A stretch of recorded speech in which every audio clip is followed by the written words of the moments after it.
He had never once disobeyed a command, until the night everything depended on it. Everyone said the dog was protecting the wrong person. They were wrong about who needed protecting. The command was stay.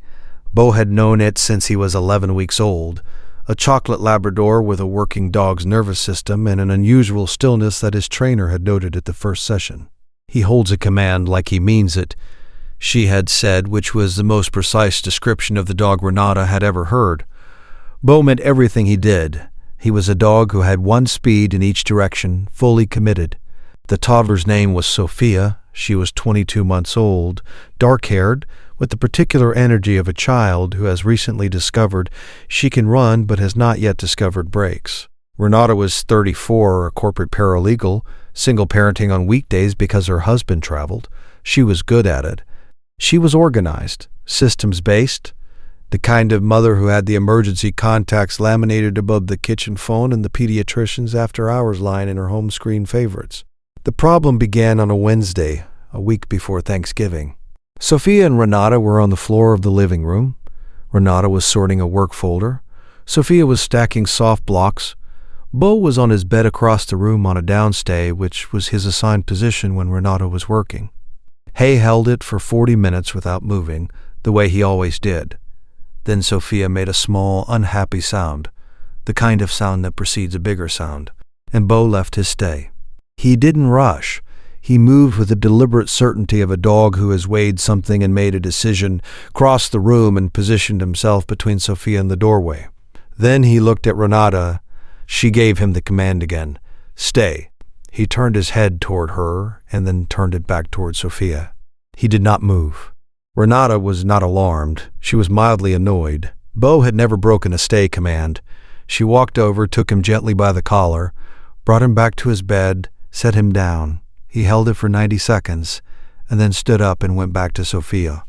If you stay for stories about what animals sense before we do, you are in the right place. Subscribe so you do not miss the next one. She called the dog trainer that evening, left a message. The trainer called back the next afternoon and listened to Renata describe the behavior and ask 2 questions. Was the baby sick recently? Had anything changed in the home's environment? New furniture? Cleaning products? Anything? Renata said Sophia had had a cough for 4 days, but it was resolving. The trainer said to note whether the behavior tracked with the cough and to call back if it continued. It continued, and it changed. By Friday, Beau was no longer content to position himself near Sophia.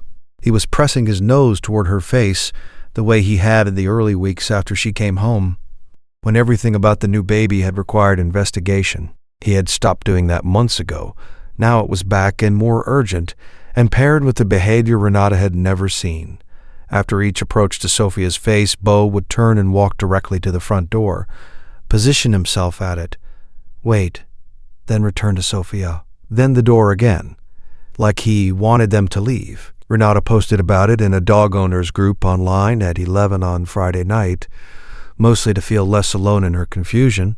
Someone in the group, a veterinary nurse named Patrice, who would later message her privately, replied within minutes. She said, "Does your home have a gas line? Any fuel-burning appliances?" Renata had a gas stove and a gas furnace. Has your dog ever done something that made no sense until it was the only thing that made sense? Tell us in the comments. These stories deserve to be heard. She called the gas company emergency line at 11:43. They arrived at 12:31.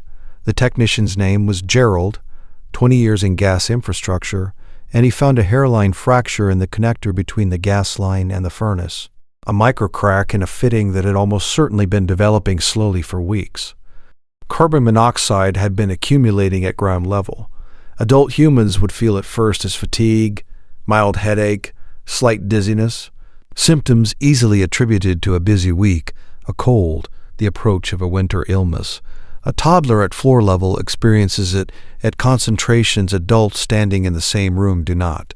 Beau at floor level, with a dog's olfactory system registering gas compounds at parts per million below human threshold, had been reading an emergency for 4 days. The door behavior. He wanted them out of the house. He had been asking them to leave for 96 hours. Gerald turned off the gas at the main. He told Renata she was lucky she called when she did. She asked him what would have happened if she hadn't. He answered her and then looked uncomfortable with what he had said and moved on to the repair paperwork. Every guardian deserves to be recognized, even the ones who never asked for anything in return.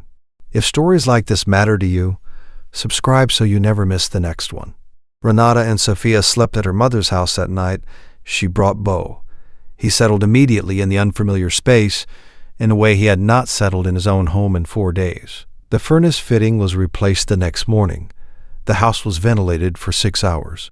The carbon monoxide detector, she discovered, had a battery that had been dead for an unknown period of time. She found 2 receipts for batteries in the junk drawer that she did not remember buying, which meant she had intended to replace it twice and had not. Beau has not broken a stay command since the day the repair was made. Renata put it this way: sitting in her car in her mother's driveway, with Sophia asleep in the back seat and Beau stretched across the passenger seat looking out the window, he was the only alarm in that house that was working. And I kept turning him off. The next story on this channel, a Great Pyrenees who refused to let go of a baby's onesie in the backyard, and what the family found near the fence when they finally went to look.